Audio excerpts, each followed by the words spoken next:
राम राम भाइयों, सभी को राम राम। भाइयों, आज की इस वीडियो में हम सीखेंगे ट्रेंड लाइन को ड्रॉ करना। ठीक, इस वाली क्लास में हम सीखेंगे ट्रेंड लाइन कैसे ड्रॉ करी जाती है, और इससे नेक्स्ट क्लास में सीखेंगे कि उस ट्रेंड लाइन को प्ले आउट कैसे करा जाता है। फॉर एग्जांपल, हमने आज की क्लास में जैसे सीख लिया कि ट्रेंड लाइन को हमको ऐसे ड्रॉ करना होता है चार्ट्स पर, तो उसके बाद नेक्स्ट स्टेप ये आएगा कि भाई हमने ट्रेंड लाइन ड्रॉ करना तो सीख लिया, लेकिन उस ट्रेंड लाइन को प्ले आउट कैसे करना होता है, कैसे आइडेंटिफाई करना होता है कि भाई ट्रेंड लाइन जो है इस पॉइंट पर ब्रेकआउट हो चुकी है या ब्रेक डाउन दे चुकी है, फिर उसके बाद हमें कब ट्रेड में एंटर करना है और कहाँ पे अपना स्टॉप लॉस रखना है। तो भाइयों, इस वाली क्लास में हम जानेंगे कि ट्रेंड लाइन को ड्रॉ कैसे करना होता है और कौन सी ट्रेंड लाइन को वैलिड माना जाता है। और इससे नेक्स्ट वाली क्लास में हम सीखेंगे कि ट्रेंड लाइन को जब हम आइडेंटिफाई कर लेते हैं तो उसके बाद में उस पर ट्रेड कैसे करनी होती है। ठीक है मेरे भाई, तो फटाफट से आते हैं स्क्रीन पर। Okay, start recording. Okay, start recording हो गई है। यस, तो फटाफट से। ओके, एक मिनट। यस, तो भाई मान लो कि ये एक ट्रेंड लाइन है। ठीक है, तो इस ट्रेंड लाइन को हम कब मानेंगे कि ट्रेंड लाइन को वैलिड माना जाएगा। देखो, मार्केट यहाँ से आया नीचे गिरता हुआ, यहाँ पर इसने एक बाउंस दिया, मतलब इस वाले एरिया पे एक बाउंस मार्केट ने ऐसे दिया। मार्केट ऊपर गया, धीरे धीरे जाके फिर उसने दूसरा बाउंस यहाँ पे दिया। ठीक, तो हमें एक सेकंड में से इरेज कर देता हूँ। तो हमको जैसे ये वाला जब एक फर्स्ट बाउंस आया तो इसको हमने आइडेंटिफाई करा, फिर एग्जैक्ट एक इस पॉइंट पर ही, मतलब अब ये वाला जो पॉइंट है ना, ये वाला पॉइंट यहाँ पर भी हो सकता है, यहाँ पर भी हो सकता है, और इस वाली लाइन पर भी हो सकता है, या हल्का फुल्का इसके नीचे भी हो सकता है। ठीक, वो मैं आपको नेक्स्ट क्लास में समझाऊंगा कि कैसे। अरे पूरा ही मिट गया है, तो चलो दोबारा बनाता हूँ। वो मैं नेक्स्ट क्लास में समझाऊंगा कि भाई जब ये वाला बाउंस आता है, पहला बाउंस जो आता है, उसके बाद ये वाला बाउंस देखना होता है कि ये वाला कि ये वाला। वो मैं आपके लिए मैंने स्लाइड्स बना रखी हैं, वो मैं आपको नेक्स्ट वाली क्लास में समझाऊंगा कि कौन से बाउंस हमको देखना होता है। ठीक, तो मार्केट ऐसे गिरा, यहाँ पे आने के बाद ऊपर गया, फिर नीचे आया इस वाले पॉइंट पर, फिर जब हमको ये 2 पॉइंट मिल गए, जैसे मान लो कि ये हमारी एक ट्रेंड लाइन को बनाने के लिए हमारे को 2 पॉइंट चाहिए। ठीक है, एक पॉइंट हमको ये मिल गया, 2 पॉइंट हमको ये मिल गया। अब ये ट्रेंड लाइन वैलिड कब होगी? ट्रेंड लाइन वैलिड तब होगी जब सेम इसी पॉइंट पर हमको तीसरा पॉइंट भी मिल जाएगा, तब हम इस ट्रेंड लाइन को बोलेंगे कि हाँ भाई ये ट्रेंड लाइन वैलिड है। इस ट्रेंड लाइन को अगर अब चौथा वाला पॉइंट जब आएगा, अगर ब्रेक करेगा, तो हम मान सकते हैं अगेन भाई सारी जो है चीज़ें जो है 100% नहीं होती है, मैं पहले भी बता चुका हूँ, बहुत सारे भाइयों ने भी आपको बताया होगा। तो जब ये चौथा वाला पॉइंट आएगा, तो चौथे वाले पॉइंट में भी हम एक अनुमान लगाएंगे कि हाँ भाई ये ब्रेकआउट हो गया है या ब्रेकडाउन हो गया है, तो उसके रीटेस्ट के बाद हम एंट्री लेंगे। खैर वो नेक्स्ट क्लास की बात है, मैं बस आपको ये बताना चाह रहा हूँ कि एक पॉइंट हमको ये मिल गया, 2 पॉइंट हमको मिल गए, 3 पॉइंट हमको जब मिल जाते हैं, तो ये वाली जो ट्रेंड लाइन होती है, ये जो ट्रेंड लाइन जा रही है, ये वैलिड हो जाती है, बात खत्म। ठीक है, तो चौथा पॉइंट अगर ब्रेकडाउन देता है तो हम ये मान सकते हैं कि ट्रेंड लाइन का ब्रेकडाउन हो चुका है। ठीक है, नहीं तो फिर कभी कभी क्या होता है, कभी कभी ये होता है कि भाई यहाँ से ये मूव ऊपर गया, चौथे वाले पॉइंट पे आकर यहाँ पर आके दोबारा से ही एक अपसाइड का मूव देना स्टार्ट कर देता है। ठीक, तो अभी हमने क्या सीखा? अभी हमने ये सीखा भाइयों, देखो कि मार्केट ऐसे यूँ नीचे गिरता है, मार्केट नीचे गिरा, फर्स्ट बाउंस फिर सेकंड बाउंस, तो 2 पॉइंट हमको चाहिए होते हैं ट्रेंड लाइन बनाने के लिए। 1 पॉइंट 2 पॉइंट मिल जाते हैं। ट्रेंड लाइन वैलिड कब मानी जाती है? कि एक्चुअल में ये वाली जो लाइन आ रही है, इसको मार्केट रिस्पेक्ट कर रहा है, इस लाइन को नहीं कर रहा है। ये हम तब मानते हैं कि जब हमारा तीसरा पॉइंट भी इसी वाले ट्रेंड लाइन पर आके बाउंस कर जाता है। ठीक है, तब हम मानते हैं कि हाँ भाई ट्रेंड लाइन वैलिड हो चुकी है। राइट, अब कई बार क्या होगा भाइयों, कई बार ऐसा होता है, देखो कि मार्केट नीचे आया, फिर ये सेकंड बाउंस दिया, जैसे कि ये मार्केट ऐसे आया, नीचे आया, मार्केट ने पहला बाउंस दिया, दूसरा दिया, अब ये ट्रेंड लाइन वैलिड नहीं है, अभी ये ट्रेंड लाइन बनी नहीं है, ये बात ध्यान रखना। फिर क्या होता है कि जो ऊपर जाने के बाद ये तुरंत ब्रेकडाउन दे देता है यूँ। तो कई सारे जो बिगिनर लोग होते हैं, पहले बाउंस को और दूसरे बाउंस को मिलाकर ये दिमाग में एक छवि बना लेते हैं, एक इमेज बना लेते हैं कि भाई ये ट्रेंड लाइन का यहाँ पर जो है ब्रेक डाउन हो चुका है इस वाले एरिया में, जबकि ऐसा नहीं होता। ठीक, उसके जब नए जो बंदे होते हैं वो जब इस वाली लाइन को सिर्फ 2 पॉइंट के बिहाफ पे, 1 और 2 टच के बिहाफ पर ही ट्रेंड लाइन मान लेते हैं, तो मार्केट क्या करता है कि तीसरे पॉइंट का ब्रेकडाउन दिखा के जितने भी हमारे वो होते हैं रिटेलर लोग, भाई लोग, बिगिनर लोग जो होते हैं, वो इसका ब्रेकडाउन देख के यहाँ पर अपनी एंट्री बना लेते हैं, नीचे शॉर्ट साइड की पुट खरीद लेते हैं, फिर मार्केट थोड़ा सा नीचे जाके दोबारा ऊपर चला जाता है। समझ गए मेरे भाई? तो हमें ट्रेंड लाइन कब वैलिड माननी है? हमें ट्रेंड लाइन तब वैलिड माननी है कि जब एक बाउंस, 2 बाउंस, जैसे ये वाला अगर अब ट्रेंड लाइन है, 2 बाउंस और तीसरा बाउंस भी यहाँ से हो चुका है, 1 2 3, तब हम मानेंगे कि हाँ भाई ये ट्रेंड लाइन है। फिर उसके बाद चौथा बाउंस अगर टप्पा खा के ऊपर जा रहा है या चौथा बाउंस में ब्रेक डाउन हो रहा है, तब हम ये मानेंगे कि भाई ट्रेंड लाइन का जो है ब्रेक डाउन हो चुका है, अगर चौथा पॉइंट ब्रेक डाउन होता है तो। राइट, तो सिंपल सी चीज़ है, उम्मीद करता हूँ समझ में आ गई होगी। सेम ऐसा ही क्या होता है, ऐसा ही सेम होता है हमारा ऊपर वाले एरिया के लिए। जैसे कि मार्केट यहाँ से यूँ गया, फर्स्ट पॉइंट मिला, फिर उसके बाद ये यहाँ पे आया, ये दूसरा पॉइंट मिला, तो अभी ट्रेंड लाइन जो है बनी नहीं है। क्यों? क्योंकि हमारे को अभी ये जो तीसरा पॉइंट है ये हमारे पास नहीं आया है। तो जैसे ही हमारे पास ये तीसरा पॉइंट आता है इस जगह पर और यहाँ से मार्केट ऊपर चला जाता है, तब हम मानते हैं कि हाँ भाई ये वाली जो ट्रेंड लाइन बनी है ये वैलिड है। राइट, फिर उसके बाद जब चौथी बारी में जब ये नीचे आगे ब्रेकडाउन देगा, तब हम ये बोलेंगे, ब्रेकआउट देगा, तब हम ये बोलेंगे कि हाँ भाई ट्रेंड लाइन का ब्रेकआउट हो चुका है। ठीक है मेरे भाई, ये सिंपल सी चीज़ है। ये कुछ चीज़ आई होप, मैं उम्मीद करता हूँ कि समझ में आ गई होगी। अभी हम इसका प्रैक्टिकल भी देखेंगे, कोई दिक्कत वाली बात नहीं। अब एक जो चीज़ है वो ज़रा ध्यान से देख लेना भाइयों।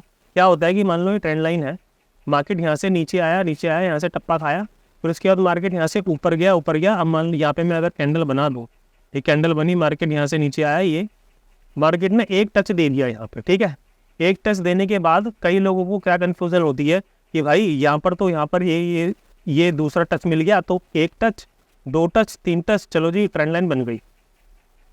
दोस्त ऐसा नहीं है। ठीक है, एक प्रॉपर ट्रेंड लाइन को बनने के लिए कुछ ना ये गैप होना चाहिए। ये वाला जो गैप देख रहे हो ना आप, ये वाला गैप, कम से कम इतना गैप होना चाहिए कि भाई एक हम अपनी कॉमन आंखों से ही, मतलब ज़्यादा एफर्ट्स ना करने पड़े और ऐसा दिख जाए कि हाँ भाई एक ये बाउंस आया हुआ है मार्केट में।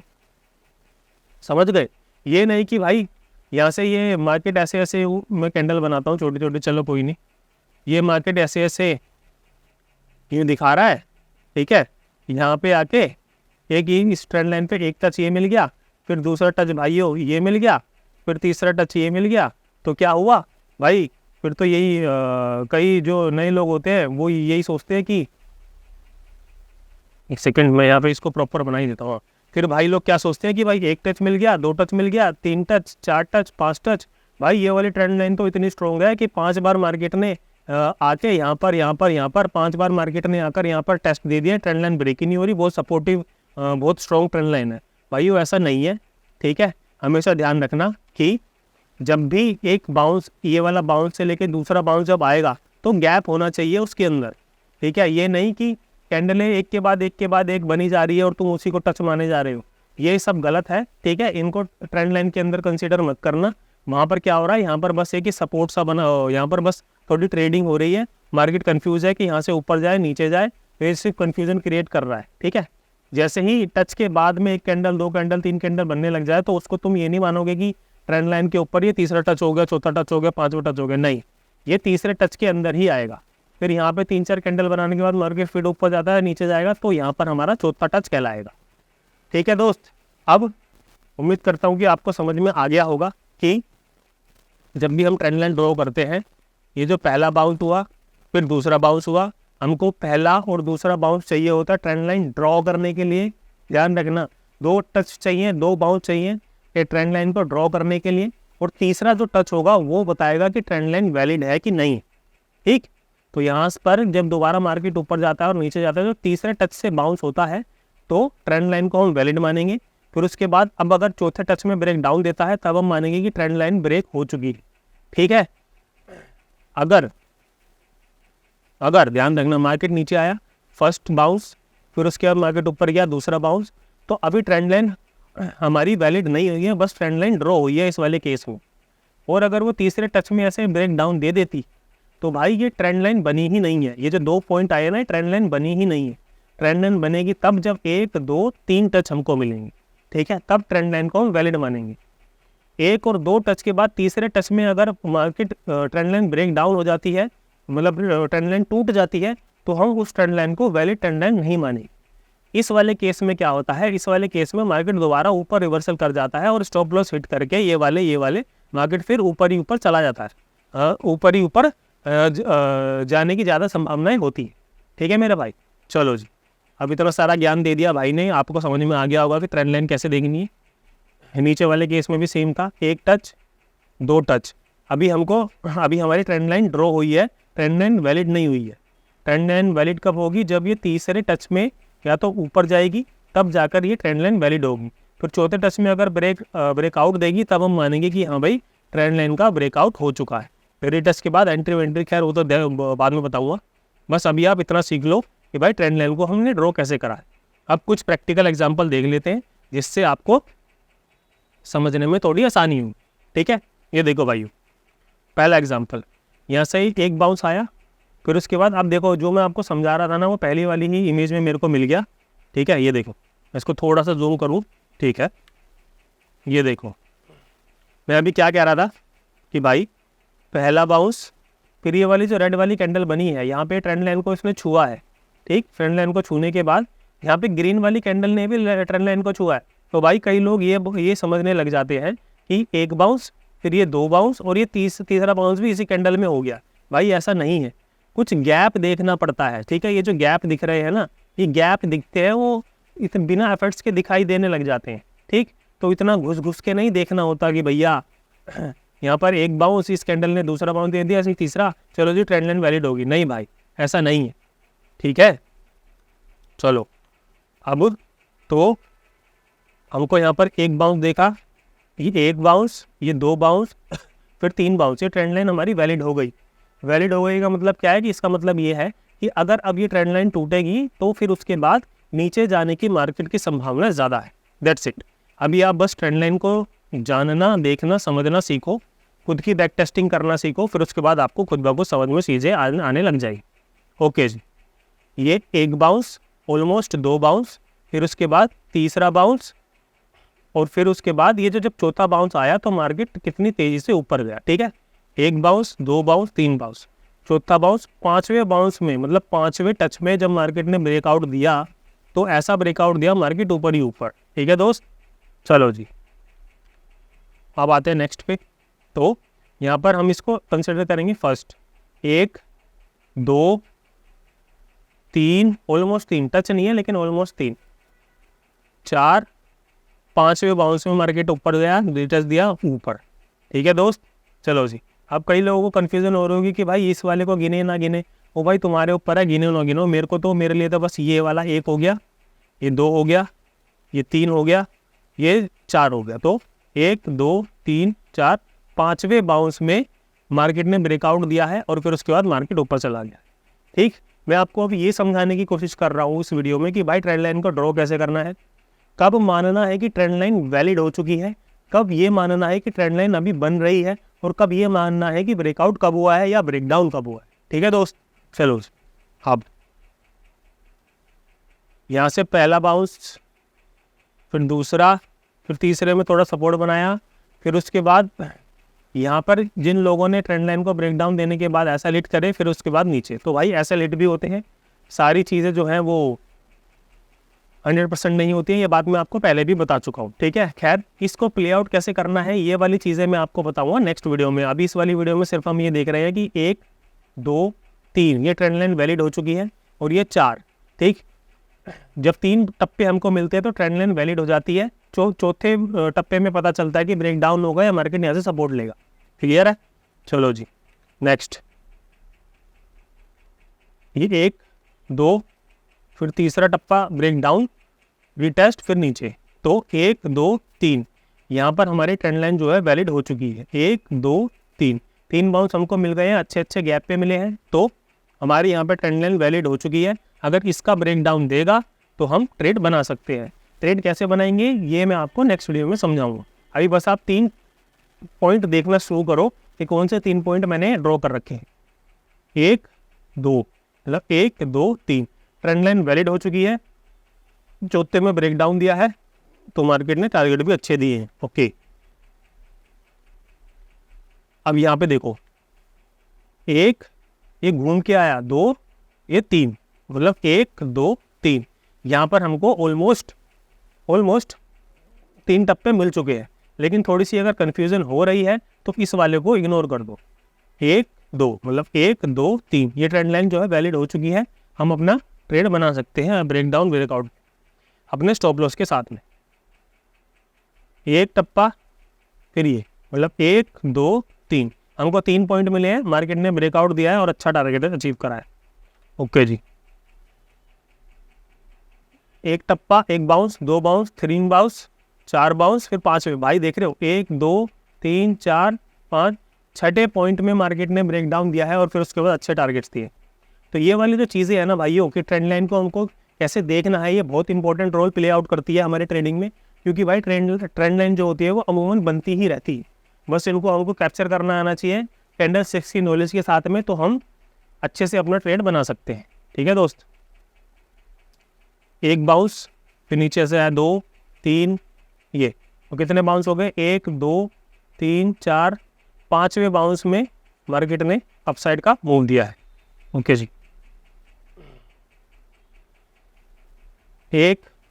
अब देखो यहाँ पर जो है इसी वाली लाइन में ना काफ़ी खिचड़ी सी पकड़ी है। ठीक है, एक प्रॉपर ऐसा बाउंस सा नहीं मिला है, तो इनको नहीं मानेंगे हम। समझ में आ गई, एक प्रॉपर एक गैप दिखना चाहिए, ये जो गैप देख रहे हो ना, गैप दिखना चाहिए, उसके बाद ही हम बाउंस को बाउंस मानेंगे। ठीक है, एक ये बाउंस फिर ये बाउंस, अब यहाँ पर थोड़ा सा गैप है, यहाँ पे सफिशिएंट लग रहा है, बिच्चम बिच्चा नहीं हो रही, तो इसको भी हम एक मान ही सकते हैं। 1 2 3 4 5, 5वें बाउंस के बाद मार्केट साइडवेज। भाई ऐसा भी होता है, ध्यान रखना, जब मार्केट अप साइड में होगा तो डाउन साइड की ट्रेडें आपको बहुत कम देखने को मिलेगी, लेकिन जब मिलेगी तो वो आपके बहुत लंबे लंबे टारगेट देगी। ठीक है दोस्त, खैर ये सेकंड टॉपिक का सेकंड उसका है, वीडियो का कंटेंट है जो मैं आपको अभी दिखा रहा हूँ। ये मैं इसीलिए दिखा रहा हूँ कि भाई आप देख लो कि ट्रेंड लाइन को आपको कैसे ड्रॉ करना है, ताकि जब मैं इसका सेकंड पार्ट लेके आऊँगा तो थोड़ा सा कन्फ्यूजन ना हो। 1 2 3 4, 5वें में ब्रेक डाउन, फिर उसके बाद मार्केट साइड में फिर नीचे की साइड फॉल। ठीक, अब कुछ लाइव चार्ट पे देख लेते हैं कि क्या कहानी है। ओके, तो ये एक ट्रेंड लाइन है जो मैंने पहले ड्रॉ करके रखी थी ताकि टाइम को बचाया जा सके, तो मैं अब आपके सामने ड्रॉ करता हूँ। 1 पॉइंट हमने ये लिया और 1 पॉइंट हम ये वाला लेंगे, फिर ये वाला लेंगे। खैर हमें सिर्फ इस वाले पॉइंट को देखकर ही ट्रेंड लाइन ड्रॉ करनी है, ये वाला पॉइंट ऑटोमेटिकली जॉइंट हो जाएगा अगर इसको होना होगा तो। ठीक है, तो ये हो गया, तो अब ये हमारी एक वैलिड ट्रेंड लाइन है। 1 2 3 ऑलमोस्ट यहीं पर आकर ही मार्केट नीचे की तरफ गया है। तो इसका मतलब क्या है, इसका मतलब भाई ये है, हम मार्केट यहाँ पे खुलता है, खुलने के बाद अगर ऊपर जाएगा, नीचे जाके फिर ये ऐसे ऊपर जा सकता है, ये गलत भी हो सकता है, लेकिन ये वाली जो ट्रेंड लाइन है, ये वैलिड हो चुकी है। क्यों? क्योंकि हमको 1 2 3 पॉइंट हमारे मिल चुके हैं, चौथा पॉइंट भी ऑलमोस्ट हमारे ट्रेंड लाइन के आसपास ही है। तो हम मार्केट यहाँ से अगर ऊपर जाएगा तो उसके बहुत कम चांसेस है कि वो नीचे जाए, कम चांसेस है, ऐसा नहीं है कि जा नहीं सकता, जा सकता है, लेकिन कम चांसेस नहीं। ठीक है, तो अपने स्टॉप लॉस के साथ में हम एक अपसाइड का ट्रेड बना सकते हैं अगर ट्रेंड लाइन हमारा ऊपर की तरफ ब्रेकआउट देता है तो। ठीक है दोस्त, चलो जी एक और देख लेते हैं, एक आधा। ठीक है, अब